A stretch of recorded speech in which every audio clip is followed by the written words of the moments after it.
दर्शमान बाबु नमस्कार। YouTube channel Triveni खबर टिभीको न्युज अपडेटमा यहाँहरूलाई हार्दिक स्वागत छ। दर्शमान बाबु अहिलेसम्म हाम्रो च्यानललाई सब्स्क्राइब गरी जोडिनु भएको छैन भने कृपया सब्स्क्राइब गरी जोडिनुहोस् ताकि दैनिक रूपमा विशेष अनि महत्त्वपूर्ण समाचारका अपडेटहरू यहाँहरूमाझ आइरहनेछन्।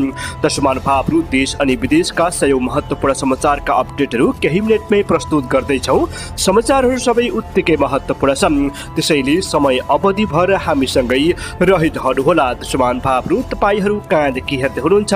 यदि नेपाल भए आफू बसेको जिल्ला अनि ठाउँको नाम, यदि विदेशबाट हेर्दै हुनुहुन्छ भने कुन देशबाट हेर्दै हुनुहुन्छ अनि हाम्रो भिडियो सामग्री के कस्तो लाग्छ? यदि भिडियो दैनिक रूपमा हेर्नुहुन्छ भने भिडियोको कमेन्ट बक्समा रेगुलर लेख्नुहोला। आज पहिलो पटक हेर्दै हुनुहुन्छ भने न्यू लेख्न पनि। पपुलिजमको लहरका बीचमा संकटमा दलहरू 12 बुँदेका साझेदारीहरू मिल्नुपर्ने प्रस्ताव। वैदेशिक रोजगारीलाई पारदर्शी र जवाबदेही बनाउने मन्त्री यादवको दाबी। सीमावर्ती क्षेत्रको समस्या पहिचान भइसक्यो, समाधान गर्ने गृहमन्त्री सुदन गुरुङको आश्वासन। सुकुम्बासीलाई स्थायी ठेगानामा फर्काउनु कति कानुन सम्मत हुन्छ त? यस विषयमा विशेष जानकारी। प्रतिगामी शक्ति प्रतिक्रान्ति पूरा गर्ने मिशन जारी रहेको पुष्पकमल दाहाल प्रचण्डको भनाई। कुमार बेनको भारत भ्रमणबारे जानकारी छैन। परराष्ट्र मन्त्रालय डाक्टर केसीको सत्याग्रहलाई लिएर आकस्मिक बैठक डाक्न राजसभा सांसदको निवेदन। रोहिंग्या पाकिस्तानी र सोमालियाका शरणार्थी भारत हुँदै नेपाल प्रवेश गर्ने क्रम जारी रहेको प्रहरी महानिरीक्षक दानबहादुर कार्कीको भनाई। बालिनले सचिवालयका कुमार र असिमलाई दिए मन्त्री सरहको सुविधा, अरूलाई के छ त? यस विषयमा महत्त्वपूर्ण जानकारी। विश्वविद्यालयका उपकुलपतिले पदाधिकारी नियुक्ति गर्न सक्ने मन्त्रालयले गर्यो फैसला। 3 दल नमिल्ने गगनको अडानपछि प्रदेशको सत्ता भागबण्डामा एमाले र नेकपा देखिए सक्रिय। अनैतिक गतिविधिमा संलग्न 47 विदेशी महिलाहरूलाई गरियो देश निकाला। प्रचण्डको टिप्पणी, हाम्रा कमी कमजोरीहरू माथि टेकेर जनतालाई अफिम खुवाइयो भन्दै लगाए राजसभाको सरकारमाथि गम्भीर आरोप। गृहमन्त्री भन्छन् म छड्के जाँच्छु, गृहमन्त्री गायब भयो भनेर समाचार आउँछ भन्दै जनाए आपत्ति। अनसनरत डाक्टर गोविन्द केसीलाई शिक्षा मन्त्रीको वार्तामा प्रस्ताव। तत्काल पूरा गर्ने 3 वटा बटम लाइन के हुन् त? इन्जिनियरिङ शिक्षातर्फ विद्यार्थीको आकर्षक बढाउन छलफल भएको शिक्षा मन्त्रीको भनाई। जग्गा हेर्न बोलाएर नसालु पदार्थ खुवाई नगद र गरगहना लुटपाट गरेर भए फरार। डाक्टर केसीलाई शिक्षा मन्त्रीको फोन भने माग सम्बोधन गर्न सरकार तयार छ। भदौ 23 र 24 गतेको घटनाको वैज्ञानिक समीक्षा नगरी वर्तमान चुनौती समाधान गर्न नसकिने पुष्पकमल दाहाल प्रचण्डको दाबी। दूतावासलाई राजदूतविहीन बनाउने प्रकृतिमा लगाइयो ब्रेक। 6 राजदूतलाई तत्काल फिर्ता नहुन परराष्ट्रको पत्र। प्रधानमन्त्री शाहको स्वकीय सचिवालयतर्फ 27 जना गरियो नियुक्त।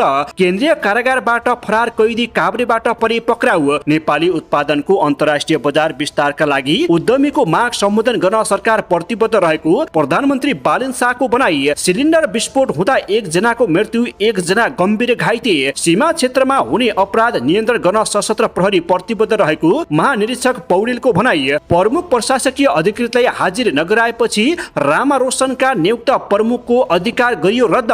पृथ्वी राजमार्गको छिर्केनेमा माइक्रो दुर्घटना, 8 जना भए गम्भीर घाइते। अब पूरा समाचार।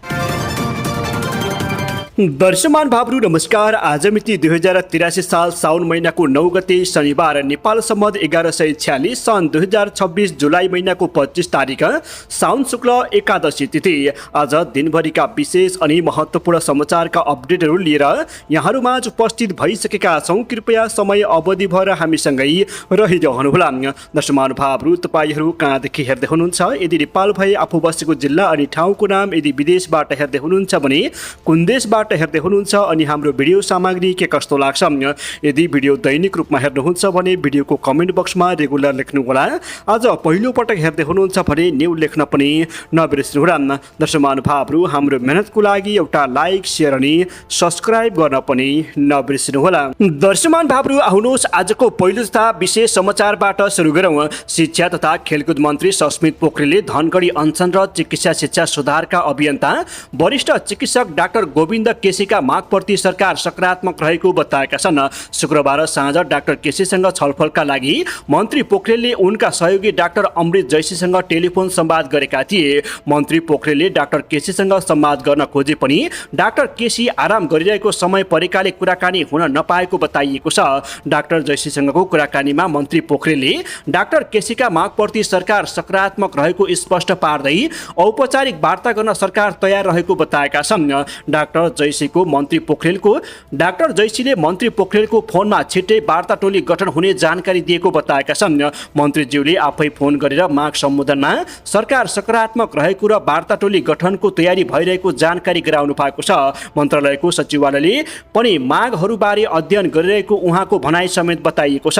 डाक्टर जयसीका अनुसार फोन संवादका क्रममा डाक्टर जयसीले डाक्टर केसीका तर्फबाट 5 बुँदे माग अगाडि सार्दै बटम लाइनका विषयमा मन्त्रीलाई जानकारी गराएको बताएका छन्। चालु आर्थिक वर्षभित्रै शहीद दशरथ चन्द्र स्वास्थ्य विज्ञान विश्वविद्यालयमा 300 शय्याको अस्पतालका लागि दरबन्दी स्वीकृत गरी सञ्चालनमा ल्याउनु पर्ने चालु शैक्षिक सत्रदेखि नै चिकित्सा शिक्षाको पढाइ सुरु हुनुपर्ने र स्वास्थ्य पीडित भएर नियुक्त गरिएका पदाधिकारीहरूलाई बर्खास्त गर्नुपर्ने माग बटम लाइनमा रहेको विषय जानकारी गराएको डाक्टर जयसीले बताएका छन्। डाक्टर केसी बिहिबारदेखि धनगढी स्थित कृष्ण मन्दिरको धर्मशालामा अनसन बसिरहेको जानकारी प्राप्त भएको छ।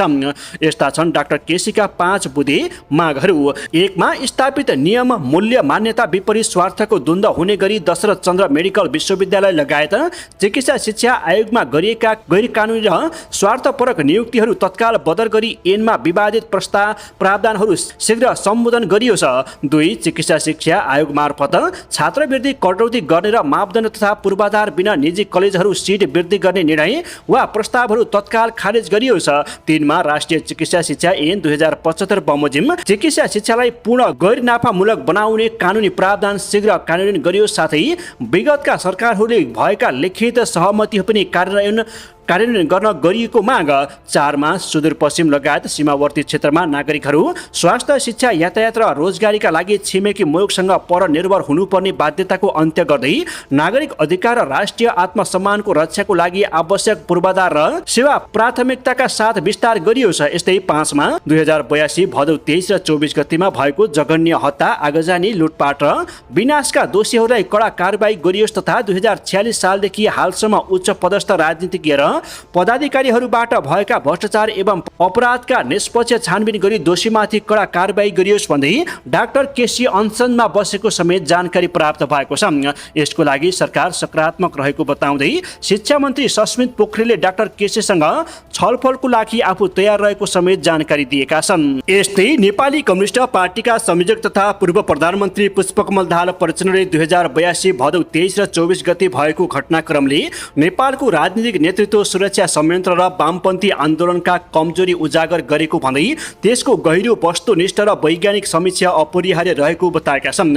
48औं पुष्पलाल स्मृति दिवसको अवसरमा आयोजित वर्तमान राजनीतिक परिस्थितिमा वामपन्थी दलहरूको भूमिका विषयक विचार गोष्ठीलाई सम्बोधन गर्दै उनले उक्त घटनालाई प्रतिक्रान्तिकारी विघटनको संज्ञा दिँदै त्यसमा वैदेशिक दबाव र हस्ताक्षर समेत देखिएको दावी गरेका छन्।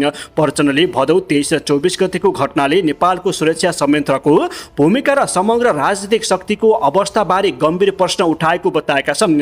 यथार्थपरक समीक्षा नगरी अहिले देखिएका चुनौतीको सामना गर्न नसकिने उनको भनाइ समेत रहेको थियो। उनले भने 2082 भदौ 23 र 24 गते हामीले प्रतिक्रान्तिकारी परिघटना देखेका छौँ जसमा वैदेशिक दबाव र हस्ताक्षर पनि देखियो। नेपालको सुरक्षा निकायको जस्तो निरीहता हामीले आफ्नै आँखा अगाडि देख्नु परेको छ। सायद सुगौली सन्धि पछाडि नेपालको इतिहासमा यस्तो अवस्था न पढिएको थियो न देखिएको थियो। विगतमा अङ्ग्रेजहरू साहसपूर्वक लडेको नेपाली सेना र सैन्य नेतृत्वको इतिहास स्मरण गर्दै प्रचण्डले अहिलेको अवस्था किन सिर्जना भयो भन्ने विषयमा गम्भीर समस्या हुनुपर्ने बताएका छन्।